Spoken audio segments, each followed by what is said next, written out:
Hanson. Ellis from Troy, Idaho. He's a local boy, lives right here, or from here, in Pendleton. He's a local young man, very talented. You may have seen him on Comedy Central. You may have seen him on Late Night with Jimmy Fallon. If you have, you're lying, because he ain't been there. I'm going to tell you right now, he ain't that good. No, that's not true. He is good. He's good. I'm sorry. He's a farm kid. He tried to be sophisticated, but failed. Ladies and gentlemen, put a warm welcome for the first comedian, Mr. Hanson. Thanks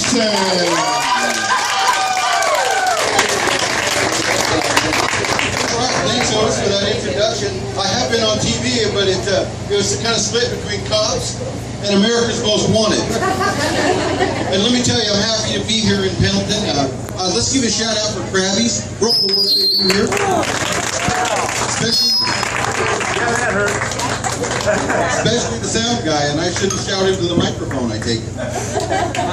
But, you know, it's, okay, there we go. Okay, I'll hold it out kind of down here like this and see if we can make it. No. Okay. You see the third time is the charm, or 3 strikes and you're out. I'm not sure what it's going to be.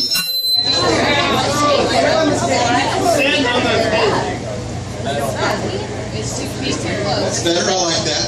I'm not much of a sit-down comic. I've been here in Pendleton for like 5 years. Can you believe it? And I know what you're thinking as you're kind of watching me here on the stage. You're thinking, I'll be clear to the back of this thing by the end of it. Okay. I'll just use the sign language from everybody, and we'll get everything set up. Okay. Should I maybe stand out in the back? I don't know. Maybe it'll sound better from there. Anyway, as you're looking here, you're probably thinking, damn, George Strait, you've been hitting the taco bar at Crabby's way too hard. Hold it up to your mouth. That kind of, okay, maybe we can make this work. You'd probably thinking, you know, George Strait, you've been hitting the taco bar way too hard. And if you had heard me sing, you would know that I'm not George Strait. Otherwise, you might not. Again, I've been here in Pendleton for 5 years. I'm working at Cayuse Technologies. All right, thank you. This is great. You know, my boss is here and everyone's here, so it's really good. I moved here 5 years ago. I moved here in December of 2008. Started working as a software engineer at Cayuse Technologies, and I've been there most of the time since then. But I took 9 months off back in 2010 and 11 so that I could take care of my dad's estate. At least that's what I told everyone. What I was really doing is working for a big and tall men's dance review called Chubbindales. It was going to book us at one time, but then he met us and didn't. Because I know he does one of those shows here. And, you know, when you're large men, you know, trying to be sexy and it isn't working, you kind of have to play any place you can. And one of the places that we hit most that really wanted us there were women's prisons, schools for the blind, and nursing homes. And there is nothing worse for your ego than being in a nursing home and some little 95-year-old lady hooked up to oxygen in a wheelchair, waving a $50 bill, yelling, "Put it back on! Lord God, please, put it back on!" And the thing about little old ladies like that, if you waited a while, you could get 100 out of them. Don't ask me how I learned that. We did all kinds of things, and the schools for the blind were kind of interesting because the ladies there kept trying to do the Braille thing because they thought we were sexy. You know, they start reaching out and they catch it and they think, "Oh my God." And they backed off, you know. We cured a lot of women of Braille. And in fact, we got a lot of ladies to sign up for the Roman Catholic Church after that. That's a moment out of that deal. The women's prisons were kind of scary because they really appreciated our acts. They liked the way we dance and the way we do everything. But then after the show, you'd hear this voice behind you say, "Come on back to my cell, boy." I'll show you what this is all about. And then you turn around and look at a woman even bigger than me, with a bigger Adam's apple, which can be really scary, you know. As we did this, we found that we were running short of sponsors. And at the end of it, we only had 2 sponsors for the whole thing. That was the Roman Catholic Church, for the reason above, and Dykes on Bikes.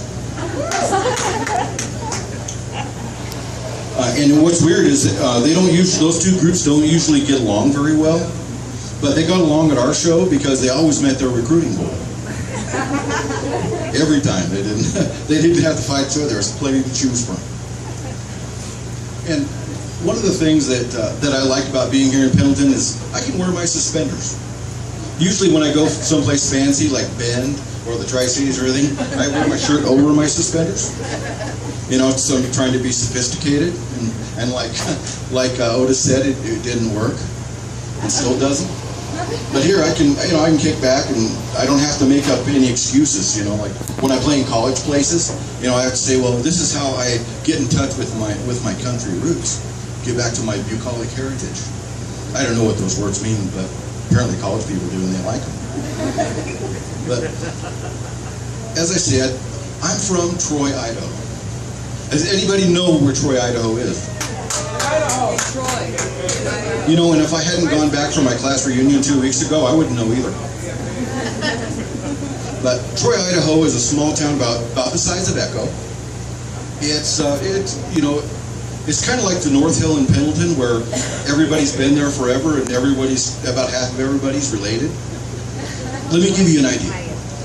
My graduating class was 28 people, way back in the ancient times when dinosaurs roamed the earth. I was talking about me, Mary. You know, I'm not going to ramp your age, because that would be wrong, and I don't want to embarrass you. But there were 17 boys in my class, 11 girls, and 3 of the girls I was too closely related to be allowed to date. That was the rule that my mom put on. It's like, I don't want any 2-headed grandchildren. Fortunately, she didn't have to worry about that, at least not for me. My brother, that was a different story. See, Mom had social ambitions. She was the head spittoon cleaner at the Friendly Friday Club. And she was running for president. She wanted to move up in the world, so she had ambitions. Unfortunately, she didn't make it past secretary because they found out she could do shorthand, and she got kind of shoved into secretary for the rest of her life. The thing that I like about being here in Pendleton is it's one of those kind of places that, just a happy place that you kind of walk into.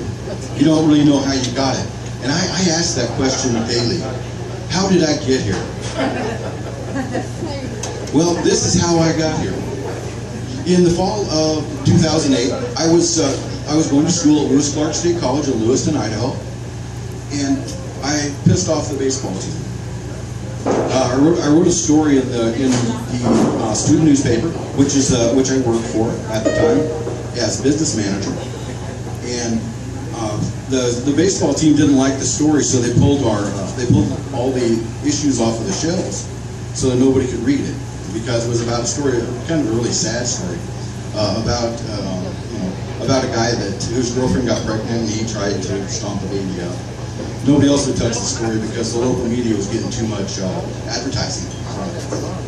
And we, the students, since we didn't get any advertising, we ran the story and ran it very well. The baseball team took every issue off the shelves, and the next week I wrote a commentary about the various misdeeds of the baseball team that most people knew about and some people didn't.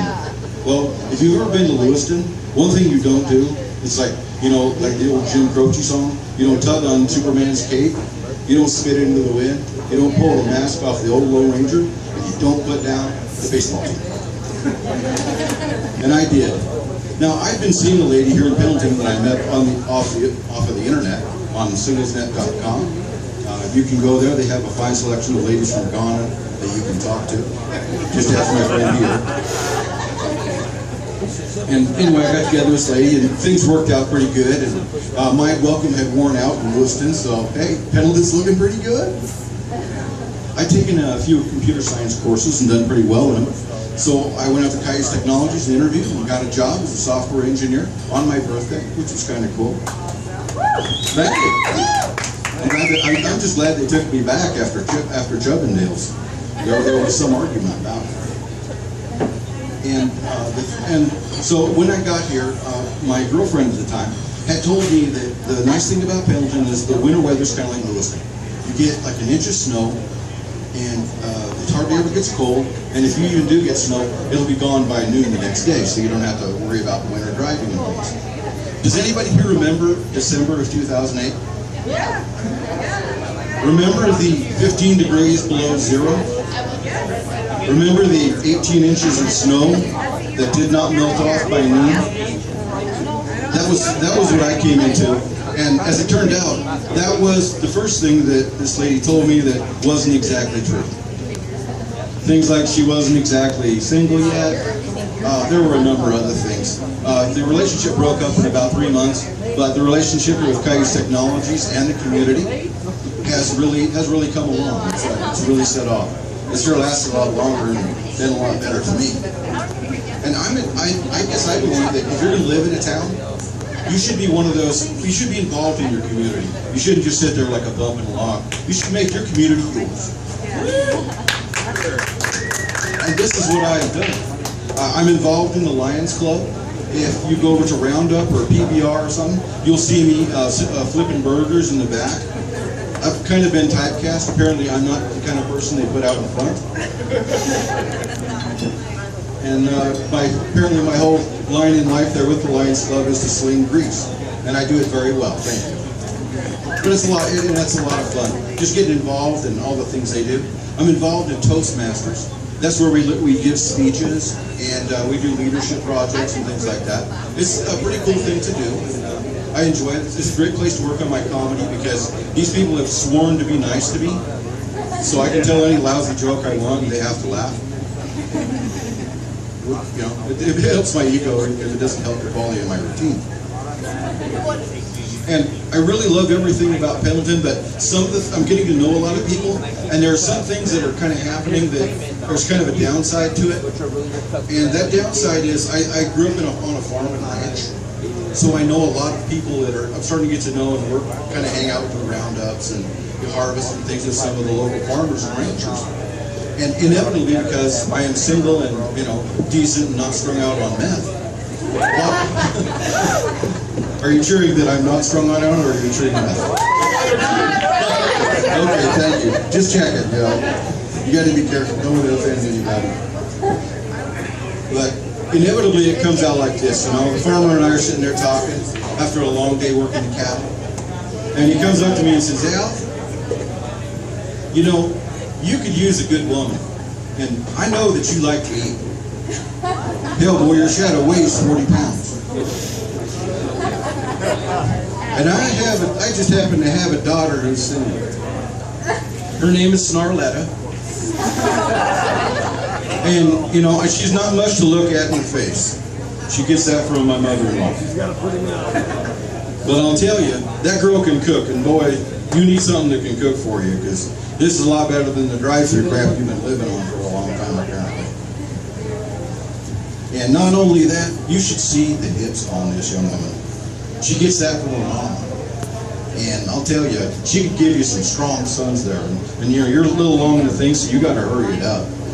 She could push them out 2 or 3 at a time. I swear that girl could push out a bowling ball, you know, without even breaking a sweat. And, you know, I've always learned that don't take the first offer when something's offered to you.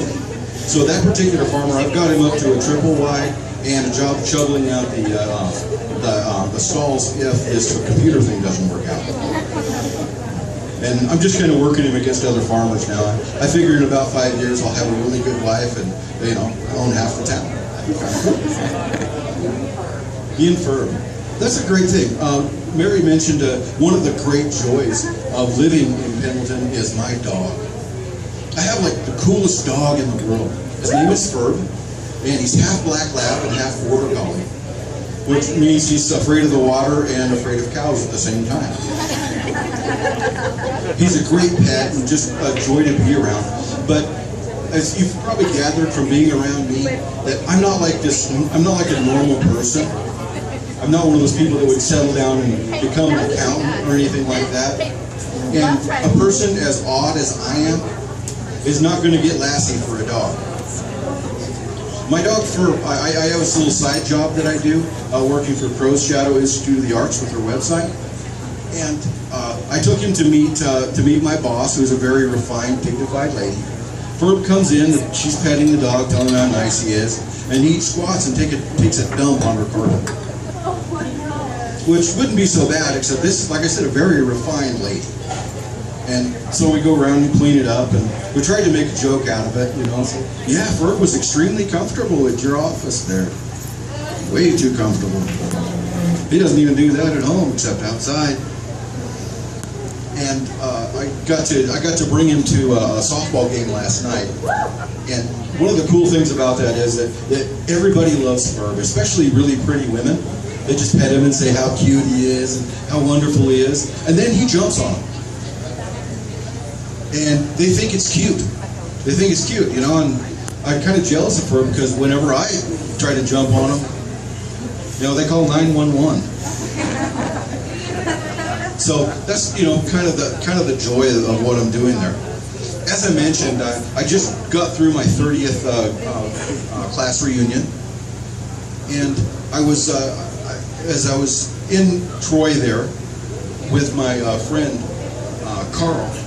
The thing about Carl is that he's been married now for 25 years, and I've never been married.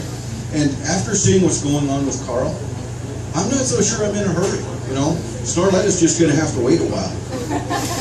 Because the thing I've noticed about guys that have been married for more than 5 years, they have no control of their lives, and they don't know where any of their stuff is.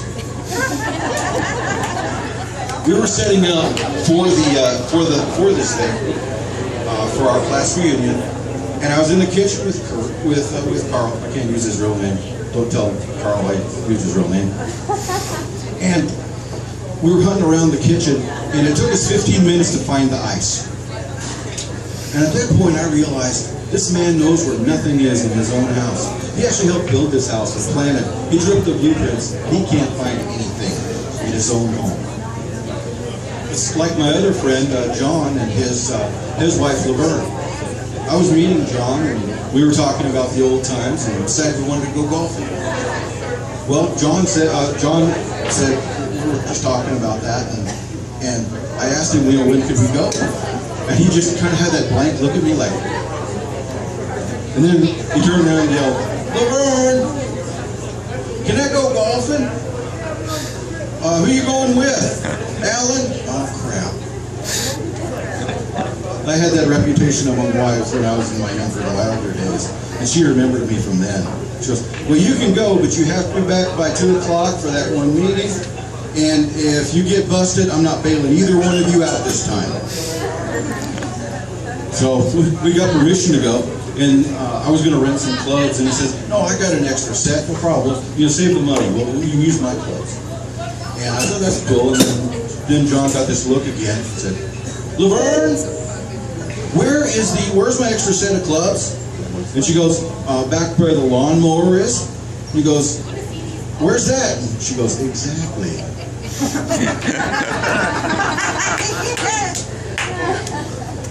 So the cool thing about this reunion is sitting around and talking about just getting older. And you know, I thought getting older was going to be a real drag, but it's not. The cool thing about it is I can pick on young guys now, because they can look at me and see what's going to happen in 20 years. Now, it doesn't have to happen like it did to me, but apparently it doesn't look good. And I can rub it into and like talk about prostates. You know, I can go around, "Yeah, see this? This isn't a gut. This is my prostate. I got a prostate the size of a basketball, and it might just happen to you too someday, young whippersnapper." This happens a lot because I work in software where there are a lot of young men. So I can really rip into them on that kind of thing. Another thing that I like about it is I know instinctively what stuff is good and what stuff is nonsense. For instance, a friend of mine was talking about the seminar he was going to about empowering himself and all this other kind of thing, and how the culture, you know, how to talk to multiculturally and all this kind of stuff. The title to the seminar was like 30 words long. And I just looked at it and I told him, you know, the longer the title is for those things, the more useless they are, and the more they're complete BS. And apparently the person putting on the seminar didn't told me about that, because he put a nasty message on my Facebook page saying, oh, that's not true, and you just need to get more culturally diverse and all this other stuff. And so I talked to the guy went to the seminar despite my advice. And as I talked to him, he said, I asked, well, how was it? And he said, yeah, it was BS. It was just the same crap as always. And that's kind of what it is. See, everything works in a 20-year cycle for the most part. And I'm on my third time around. So first I was very enthusiastic about everything. Then I was down on everything. And now I'm more balanced. I can just look at it and say, there's some good there, but mostly it's crap. There is a downside to getting older though. And I learned about this when I was a kid. I almost died fishing in Alaska 20 years ago. I've done every kind of job you can imagine, both sublime and horrible. And I have only one thing left in my life that I fear. And that is old man balls. Let me explain. When you're a man, gravity tends to set in after a while. And certain parts on your body that are outside your body tend to weigh more and they hang down. And eventually, you will zip that particular part of your body up in your zipper. I first learned about this when I was 13 years old. When I was 13, I was hanging out with my grandpa at the University of Idaho football game. It was halftime, and we were standing next to the deal there, just going to the bathroom. You know, I've unzipped, and I was there just going like this. I was only 13, that's why I was so small. And I finished up and sewed up, and all of a sudden I hear this, and it was my grandpa. And I couldn't figure out what it was, because, see, the rule with men when you're in the bathroom is you can't look.